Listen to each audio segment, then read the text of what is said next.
우리는 가끔 지나간 시간을 돌아보며 그때 이렇게 했더라면 더 좋았을 텐데 하고 후회하곤 합니다.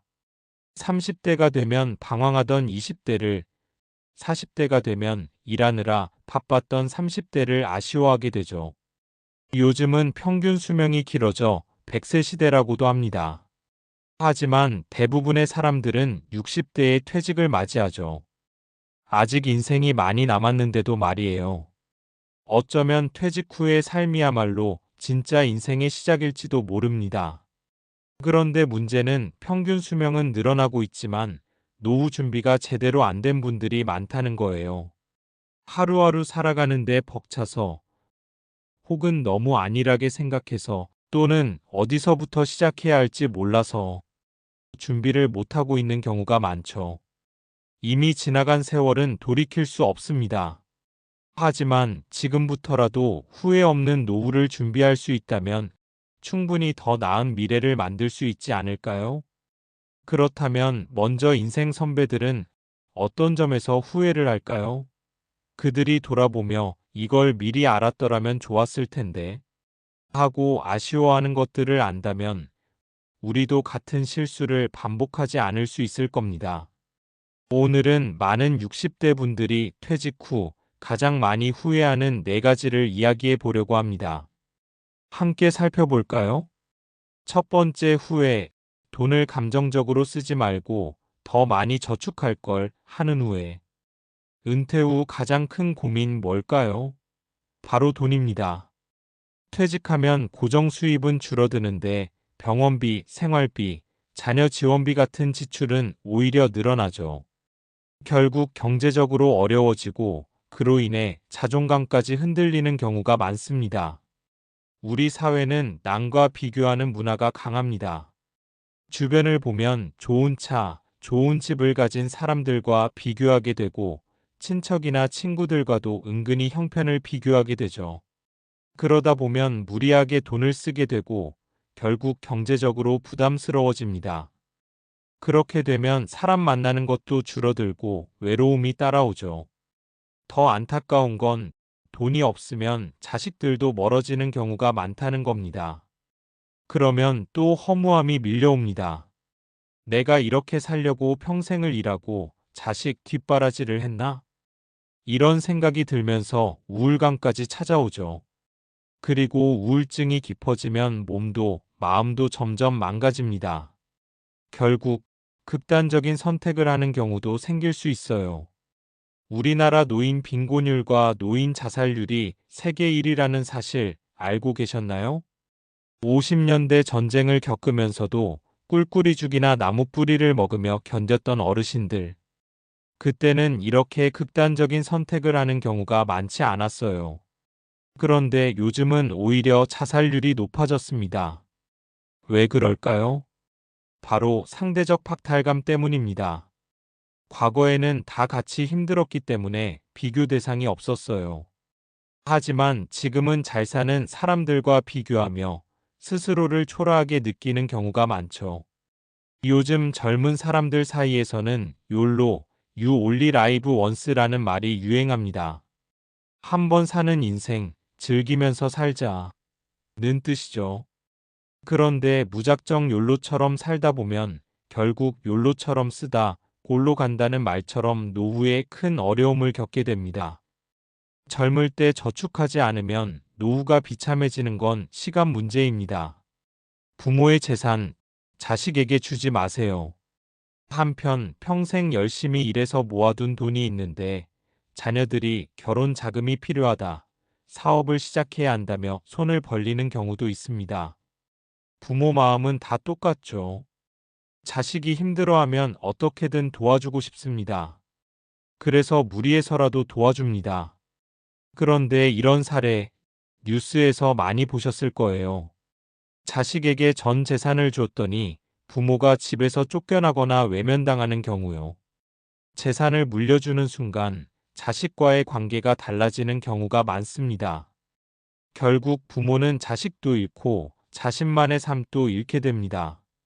부모는 자식을 위해 희생하는 게 당연하다고 생각할지 몰라도 사실 가장 중요한 건 자신의 노후와 행복을 준비하는 것입니다.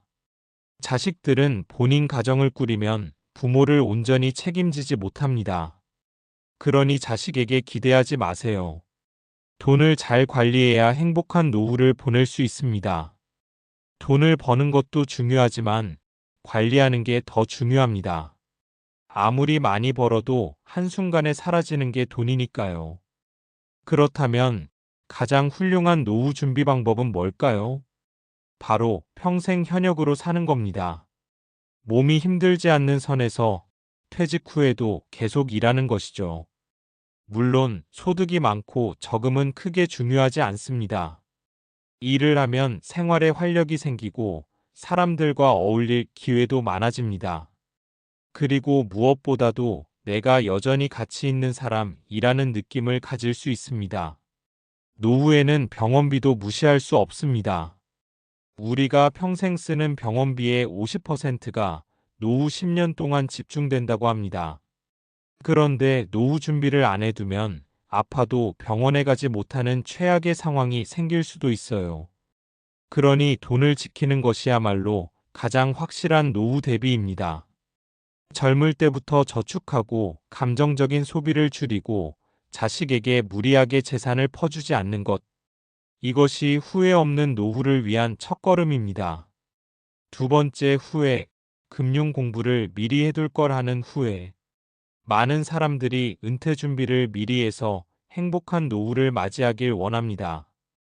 그런데 그걸 가능하게 해주는 가장 중요한 조건이 뭔지 아세요? 바로 금융 공부입니다. 우리는 평생 돈을 벌기 위해 열심히 일합니다. 하지만 정작 그 돈을 어떻게 모으고 불리고 지킬 것인가에 대해서는 관심이 부족하죠. 더군다나 우리나라에서는 제대로 된 금융 교육을 받을 기회도 거의 없습니다. 그래서 결국 열심히 살아도 가난을 면하기 어려운 나라가 되어버렸습니다. 이거 너무 억울하지 않나요? 저라면 정말 억울할 것 같습니다. 평생 열심히 일만 했는데 그 결과가 노후 빈곤이라니요. 그런데 우리가 노후 빈곤을 이야기하면서 놓치는 중요한 사실이 하나 있습니다. 바로 우리 사회가 금융 문맹률이 높다는 것이죠. 문자 문맹은 생활이 불편한 정도지만 금융 문맹은 생존이 걸린 문제입니다. 모든 사람이 열심히 일하는 것에 대해서는 미덕이라며 칭찬하지만 자산을 불리는 일에 대해서는 오히려 색안경을 끼고 보는 게 현실입니다. 예를 들어 볼까요? 주식 투자를 하면 도박 아니냐? 하고 손가락질하고 부동산 투자를 하면 투기꾼이네. 하고 욕하는 분위기입니다. 그러면서도 열심히 일해서 저축하면 부자가 된다는 말도 안 되는 조언을 하죠. 그런데 현실은 어떤가요? 평생 열심히 일하고 자식들 결혼시키고 생활비 쓰고 나면 정작 내 노후를 위한 돈은 거의 남아있지 않습니다. 그렇게 되면 어떻게 될까요? 일을 못하게 되는 순간 소득이 끊기면서 바로 빈곤층으로 전락하는 거죠. 이제는 돈 공부가 필수입니다. 노후에 빈곤해지지 않으려면 단순히 열심히 일하는 것만으로는 부족합니다. 돈 자체에 대해 공부해야 합니다. 아무리 배운 게 많고 열심히 살아왔다고 해도 돈을 모으고 불리는 방법을 모른다면 그 결과는 뻔합니다. 국가가 우리의 노후를 책임져 줄 거라고 기대하지 마세요. 우리 노후는 스스로 책임지는 것입니다. 그러려면 금융 문맹에서 벗어나야 합니다. 실제로 은퇴 후 평생 모은 돈을 금융사 직원 말만 믿고 사모펀드에 넣었다가 큰 손실을 본 사례 뉴스에서 자주 보셨을 겁니다. 이처럼 금융 지식이 없으면 내 노후 자금이 한순간에 사라질 수도 있습니다. 지금부터라도 금융 공부 시작하세요. 세계적인 부자 워렌 버핏도 65세 이후에 전체 재산의 90% 이상을 모았습니다. 그러니 지금 나이가 몇이든 너무 늦었다는 생각은 하지 마세요. 지금이라도 시작하면 됩니다. 금융 공부 처음부터 어렵게 할 필요 없습니다. 쉬운 것부터 차근차근 배워나가는 게 중요합니다. 결국 모든 것은 본인의 의지에 달려 있습니다. 이제부터라도 금융에 관심을 가지고 배워보려는 자세를 갖춘다면 이미 한 걸음 앞서 나간 것입니다. 내 노후를 내가 책임지는 첫걸음, 지금 시작해보세요. 세 번째 후회. 건강과 웰빙을 더 신경 쓸 걸 하는 후회. 60대가 되고 나면 많은 사람들이 후회하는 것 중 하나가 젊을 때 건강을 소홀히 한 것입니다. 앞으로 평균 수명이 점점 늘어날 거라고 하죠. 하지만 만약 건강을 제대로 관리하지 못해서 오랫동안 침대에만 누워 지내게 된다면 장수하는 게 정말 의미가 있을까요? 건강한 노후 어떻게 하면 가능할까요? 한번 이런 상황을 떠올려 보세요. 노인 A씨와 B씨가 있습니다. A씨는 100세까지 살았지만 75세에 찾아온 질병 때문에 25년을 병원과 침대에서만 보냈습니다. 반면 B씨는 87세까지 살았지만 마지막까지도 텃밭에서 상추와 고추를 가꾸고 가족 친구들과 단풍 구경도 다니며 활기차게 살았습니다. 둘 중 누가 더 행복한 삶을 살았을까요? 사람들은 모두 오래 살기를 원합니다. 하지만 단순히 오래 산다고 행복한 건 아닙니다. 몸이 불편해서 5년, 10년을 침대에만 누워 지내야 한다면 그 삶이 정말 행복할까요? 아니면 특별한 할 일 없이 집에서 온종일 텔레비전만 보며 시간을 보내야 한다면요? 건강한 장수는 본인도 행복하고 가족도 즐겁습니다. 하지만 건강을 잃고 오래 사는 것은 본인도 고통스럽고 가족도 힘들게 합니다. 노후 건강, 이렇게 지키세요. 나이가 들면 몸이 예전 같지 않다는 걸 누구나 실감하게 됩니다. 기계도 오래되면 녹슬고 성능이 떨어지듯 우리 몸도 혈관이 막히고 장기가 약해지고 근육이 줄어들면서 점점 노화됩니다. 하지만 노화를 그냥 받아들일 필요는 없습니다. 노화 자체를 막을 수는 없지만 속도를 늦출 수는 있습니다. 노화를 천천히 진행되게 만들수록 더 건강하고 행복한 노후를 보낼 수 있는 거죠. 그렇다면 어떻게 해야 할까요? 하나, 뼈와 근육 관리가 필수입니다. 80세가 되면 30대보다 근육이 30에서 40% 감소합니다. 특히 다리 근육이 급격히 약해져서 조금만 걸어도 힘들고 쉽게 넘어지게 됩니다. 골밀도는 20대의 최고조에 달했다가 이후 매년 0.5%씩 감소합니다. 특히 여성은 폐경 이후 매년 2에서 3%씩 골밀도가 줄어들어 골다공증 위험이 커집니다. 젊을 때부터 근력 운동과 균형 잡힌 영양 섭취가 필수입니다. 관절 관리도 중요하니 무리한 운동보다는 꾸준한 스트레칭과 적절한 활동이 필요합니다. 둘, 뇌 건강도 챙기세요. 나이가 들면 기억력, 인지력, 학습 능력이 자연스럽게 떨어집니다. 특히 알츠하이머성 치매는 예방이 어렵다고 합니다. 하지만 독서, 바둑, 피아노, 뜨개질, 젓가락질 같은 꾸준한 지적 활동은 뇌 기능 유지에 큰 도움이 됩니다. 또한 긍정적이고 낙천적인 마음가짐도 뇌를 건강하게 유지하는 데 중요한 역할을 합니다. 셋, 암 예방 생활 습관을 실천하세요. 암은 노후 건강을 위협하는 대표적인 질병입니다. 미국 국립암센터에서는 암 예방을 위한 생활 습관을 다음과 같이 제안합니다. 균형 잡힌 식단을 유지하세요. 영양소를 골고루 섭취하되 과식하지 않고 적절한 식사량을 유지하는 것이 중요합니다. 나이가 들수록 소화기관이 약해지므로 체중을 적절하게 관리하는 것도 필수입니다. 담배는 반드시 끊어야 합니다. 흡연은 모든 암의 주요 원인입니다. 폐암 발병률 20배 증가, 후두암 10배 증가, 구강암 4배 증가. 어떤 변명도 필요 없습니다. 금연은 필수입니다. 짜고 탄 음식은 피하세요. 짠 음식은 위 점막을 손상시키고 위암 위험을 높입니다. 탄 음식, 숯불, 바베큐 등은 발암물질을 포함하고 있어 피하는 것이 좋습니다. 나트륨 배출을 돕기 위해 채소와 과일을 충분히 섭취하세요. 넷. 규칙적으로 운동하세요. 주 5회 이상, 하루 30분 이상 땀이 날 정도로 걷거나 운동하는 것이 좋습니다. 나이에 맞는 적절한 운동을 선택하세요. 어렵지 않습니다. 일단, 출퇴근 시 한두 정거장 미리 내려 걷기나 엘리베이터 대신 계단 이용하기 같은 생활 속 작은 움직임부터 시작해 보세요. 다섯, 암 조기 검진을 꼭 받으세요. 암은 조기에 발견하면 90% 이상 완치 가능합니다. 국가에서 제공하는 암 검진 프로그램을 적극 활용하세요. 건강할 때 정기적인 검진을 받는 것이 중요합니다. 건강한 노후 지금부터 준비하세요. 건강은 스스로 챙겨야 합니다. 운동, 영양관리, 정기검진. 작은 실천이 모이면 활기차고 만족스러운 노후를 보낼 수 있습니다. 지금부터라도 몸과 마음을 건강하게 가꾸는 습관을 들이세요. 그 습관이 여러분의 노후를 행복하게 만들 것입니다. 네 번째 후회. 나만의 취미를 만들어 둘 걸 하는 후회. 평생 할 수 있는 나만의 취미를 만들어야 합니다. 나이 들수록 취미가 더 중요하다는 사실 알고 계셨나요? 어떤 분들은 취미는 젊은 사람들만의 것이라고 생각하지만 사실은 정반대예요.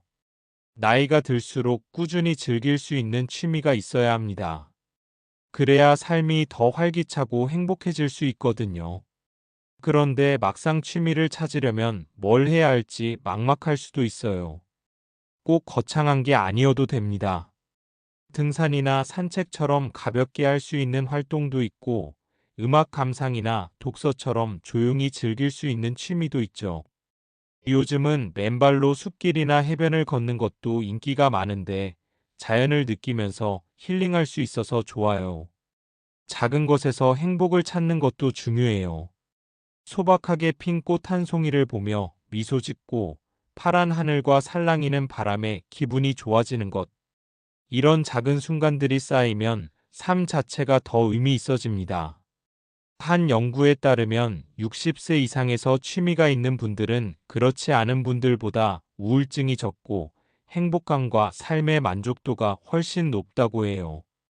취미가 있으면 단순히 시간을 보내는 것이 아니라 삶의 목적을 찾고 일상의 문제를 해결할 힘을 얻을 수도 있어요. 게다가 취미 활동은 치매 예방에도 큰 도움이 된답니다. 특히 두뇌를 많이 쓰는 활동이 좋다고 해요. 신문이나 책을 읽고 글을 써보는 것도 효과적이에요. 글을 쓰면 생각을 정리하는 과정에서 뇌가 활발히 움직이게 되고 손을 사용하면서 두뇌도 함께 자극받게 되죠. 책을 읽고 감명 깊은 부분이나 느낀 점을 노트에 적어보는 것도 좋은 방법입니다. 그림 그리기도 추천해요. 색을 선택하고 칠하는 과정에서 뇌가 활발히 움직이고 집중하면서 스트레스도 줄일 수 있죠. 요즘은 치매 예방을 위한 컬러링북도 많아서 쉽게 시작할 수 있어요. 또 뜨개질이나 자수 놓기도 좋은 취미입니다.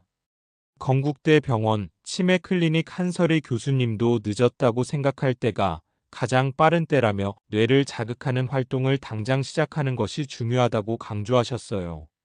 뇌는 단순한 반복을 싫어하기 때문에 적절한 자극이 필요하다고 합니다. 그러니 지금이라도 그림 그리기, 뜨개질, 일기 쓰기, 외국어 배우기 같은 활동을 시작해 보세요. 특히 혼자 계신 분들은 시간이 많아지면서 쓸데없는 생각이 늘어나고 그러다 보면 우울감이 찾아올 수도 있어요. 하지만 취미 활동에 집중하다 보면 잡념을 떨치고 더 긍정적인 마음을 가질 수 있습니다. 무슨 취미를 시작해야 할지 고민된다면 먼저 접근하기 쉬운 것부터 도전해 보세요. 그림 그리기나 간단한 손노동부터 시작해도 좋습니다. 중요한 건 꾸준히 즐길 수 있는 나만의 취미를 찾는 거예요. 나이 들어서도 즐겁고 활기찬 삶을 살기 위해 지금부터라도 취미를 하나 만들어 보는 건 어떨까요? 오늘 영상 어떻게 보셨나요? 어쩌면 어떤 분들에게는 익숙한 이야기일 수도 있습니다. 하지만 아는 것과 실천하는 것은 완전히 다른 문제죠. 우리가 아무리 좋은 정보를 알고 있어도 직접 행동으로 옮기지 않는다면 모르는 것과 다를 바가 없습니다. 여러분은 오늘 들은 이야기들을 실제로 실천하고 계신가요? 작은 것부터라도 하나씩 실천해 보세요. 오늘부터라도 하나씩 시작한다면 분명 더 건강하고 행복한 노후를 맞이할 수 있을 거예요. 오늘 영상이 여러분의 생각의 정원을 가꾸고 더 나은 삶을 살아가는데 작은 도움이 되었길 바랍니다. 결국 실천하는 사람만이 후회 없는 인생을 살아갈 수 있습니다. 함께 더 좋은 삶을 만들어가요. 오늘도 함께 해주셔서 감사합니다.